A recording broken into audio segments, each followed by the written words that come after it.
get it. Well, it's good to catch back up with you. Last time we talked was in 2022. Yeah, with my last album. Yeah, we just did audio then, right? I think so. Yeah. Yeah, I think, I So it's didn't nice really to see. graduate to Zoom until a few years ago, so it's good to see everybody and it's good to catch up. I'm looking forward to getting into the new album. Cool, man. Cool. Me too. So, how's everything in Canada? Um, Maybe a little easier than in the US these days. That's a good way of putting it. We all knew this was going to happen. We just were all like on the train track, locked in the car, Mhm. watching the train come down the tracks. Yeah. Barreling towards you. Just like we were like, we Yeah. knew, because there is one half that knew. Now the other half's starting to see it. All, I think, in their own Yes, way. I But think so. I think from what the media is, from what I'm gleaning anyway. And yeah, I mean, we think about it a lot here too. it's We're just, pretty impacted. We're next door neighbors, yeah, So exactly. Yeah. It yeah. just doesn't make any sense. And I think of all the people on the planet that have been totally aligned with who we are and what we've tried to do throughout our democratic run. It's Yeah. been England and Canada. They've been Yeah. the closest allies, and the fact that anything has been done to cause any ill will is very just anterior to anything that needs to be done.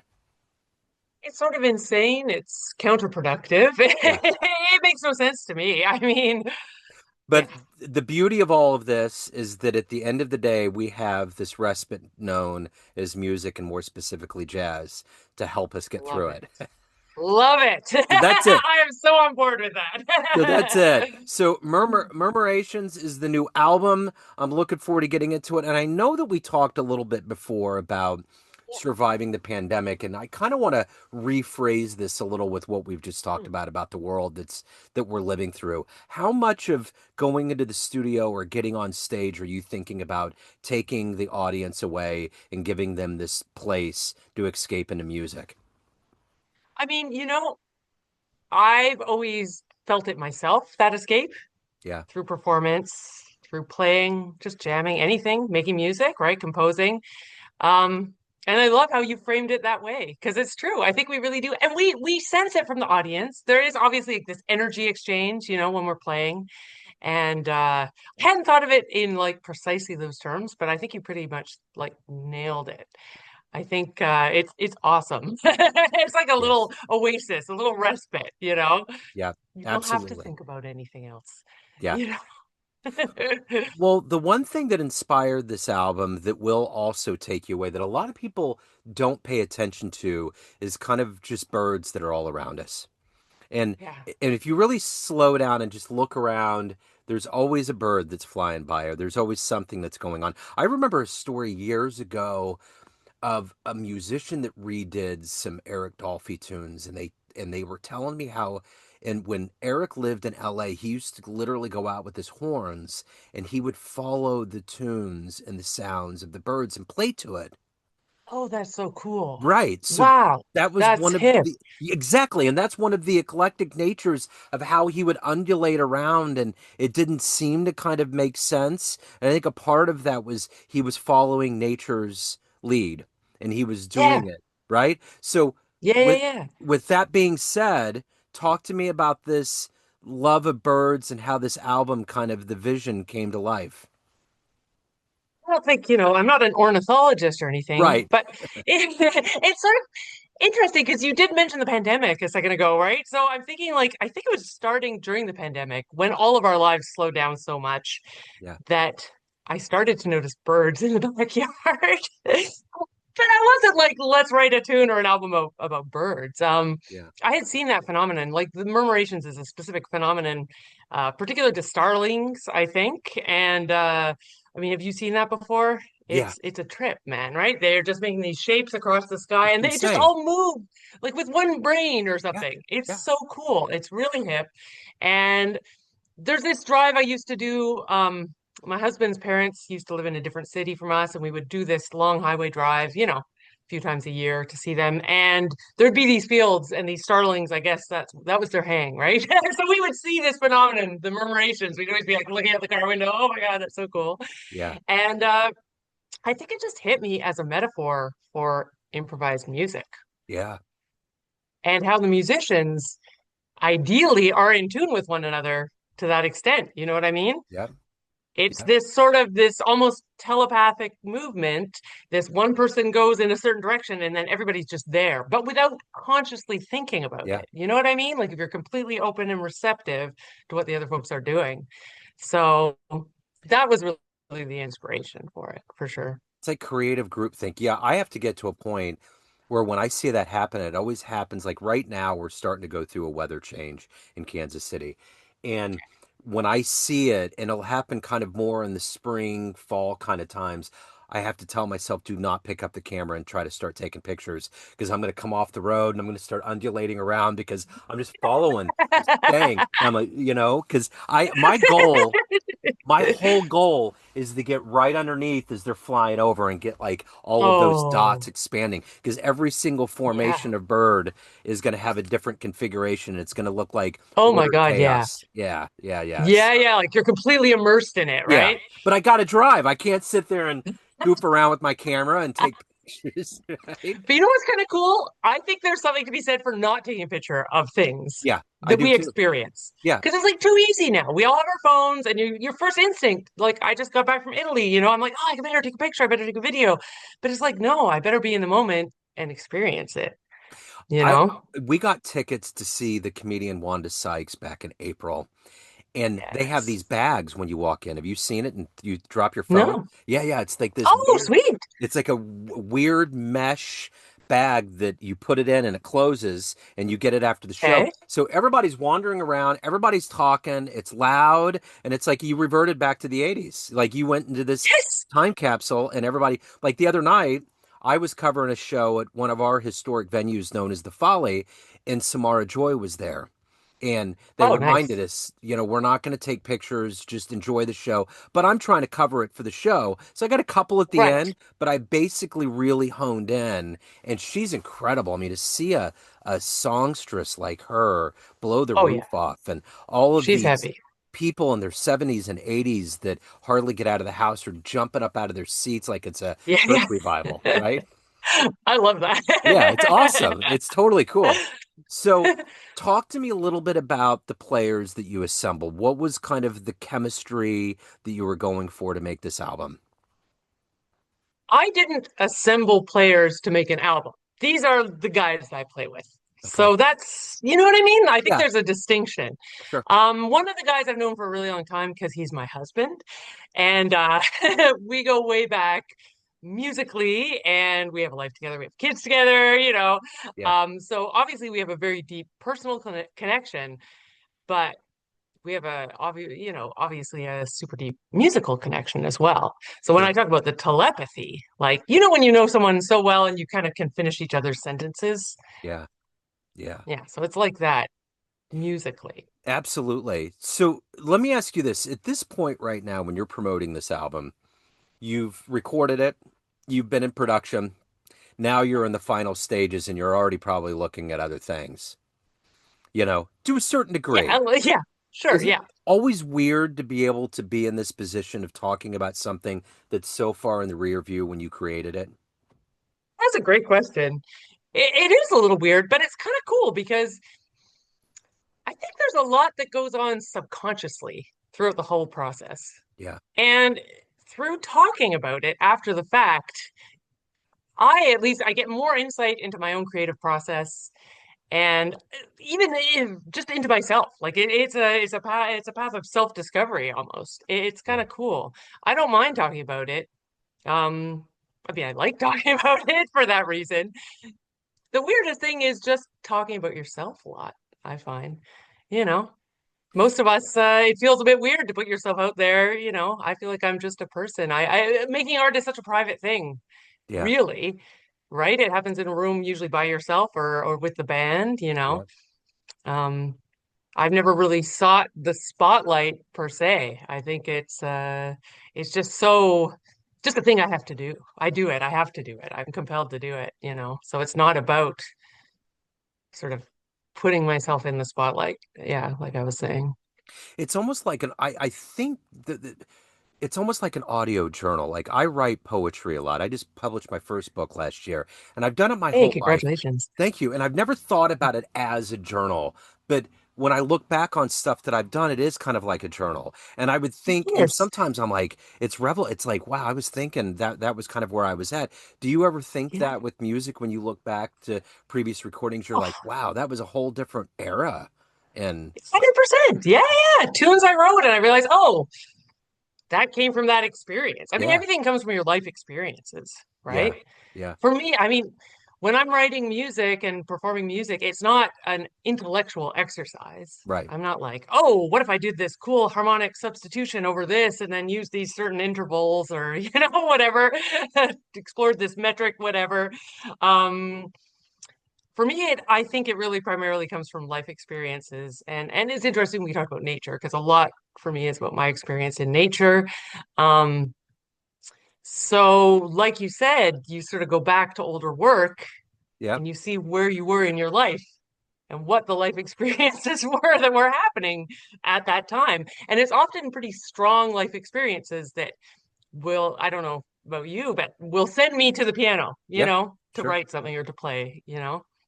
Well, it's like Yeah. you said, it's not premeditated, it's almost cerebral. And that's kind of the backbone of improvisation, is that it's this trained cerebral bone that you develop over time, right? Yeah. And then when you're in the moment of doing it, you want to be not in the head space. You Right. want to have just the internalized, all the stuff you've internalized from all your years of experience and all your study.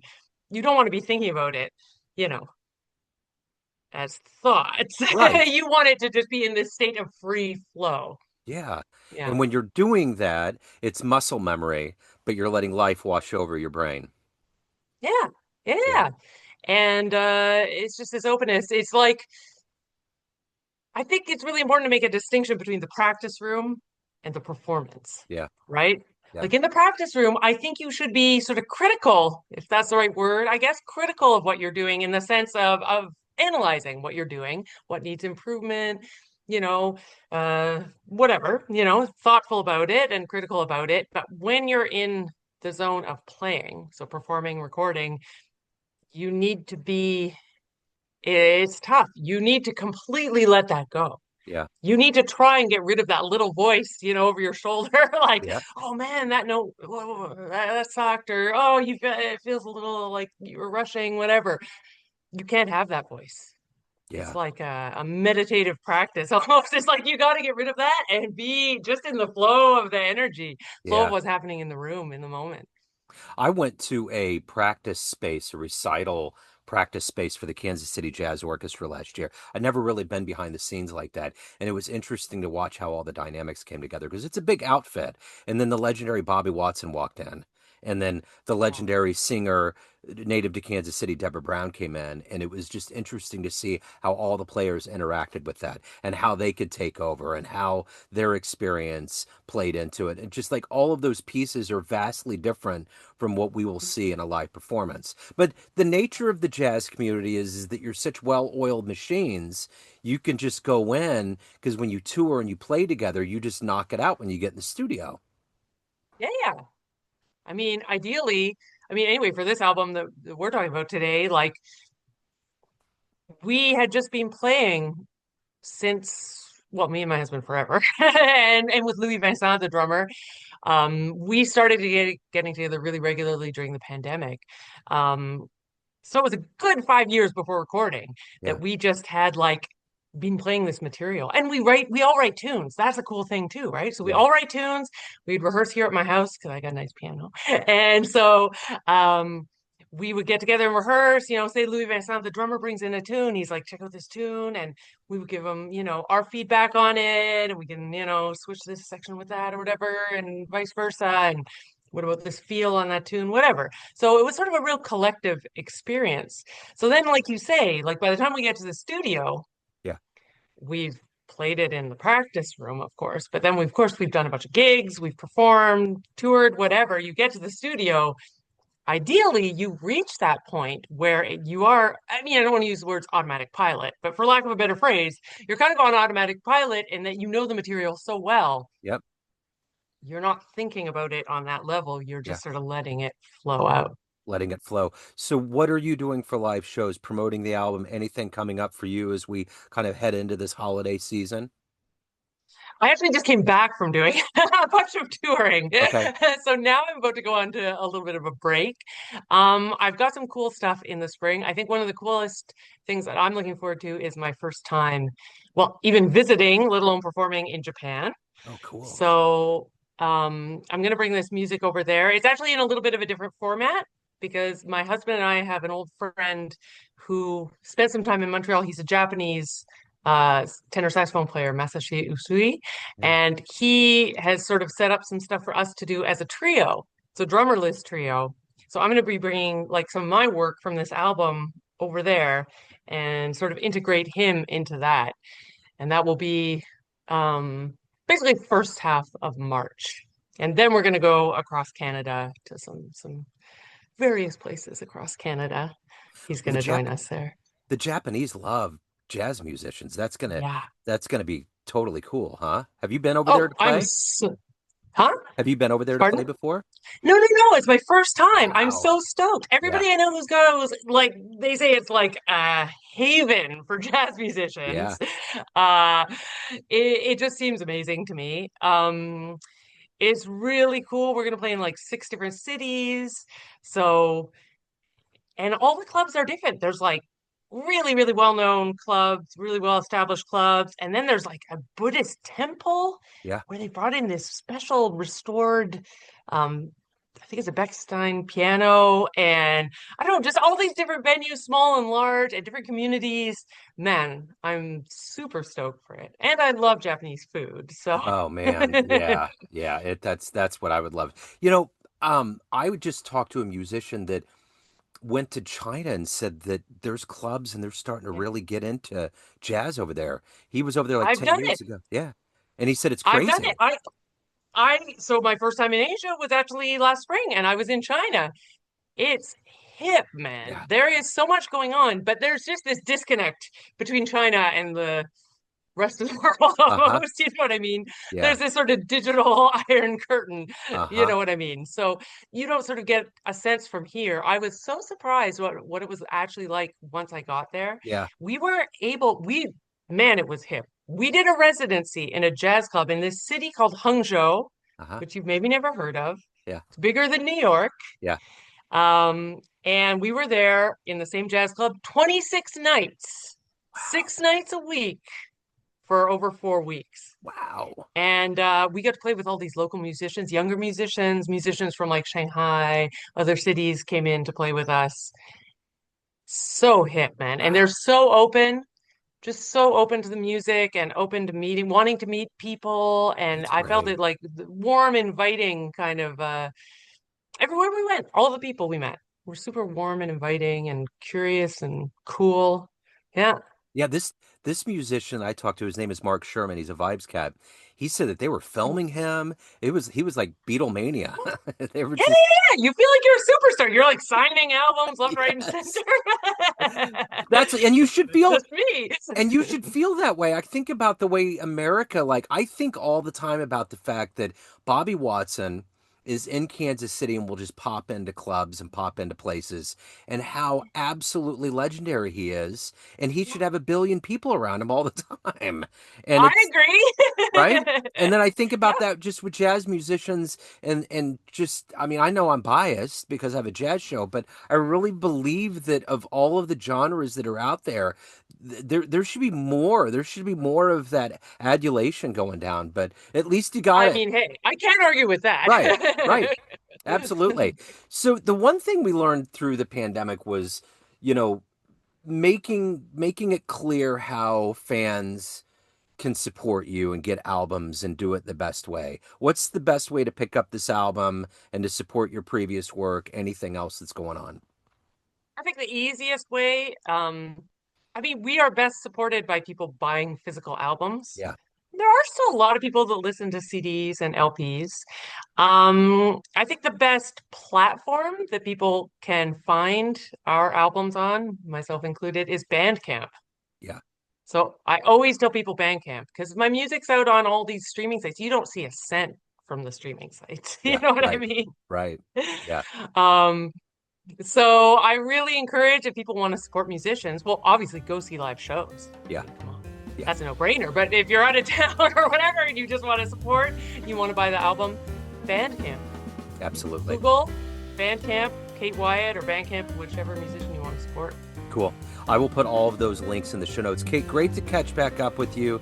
Thank you so much. Have it. Absolutely. I got to tell you, coming from America and seeing the Canadians in the World Series, there was one night where Ah, it was the Canadian Thanksgiving and there was baseball. yes, We're always used to football in America. So to see sure. Thanksgiving, I thought that would be really cool to have Thanksgiving around the time of the World Series. So anyway, I thought that Well, was kind of have a happy Thanksgiving nonetheless. yeah. Well, yeah, absolutely. And you enjoy the holiday season. Great to catch up with you. I appreciate your Well, time. thanks so much. I really appreciate it. It was Yes. great chatting. Thank Great you. talking to you.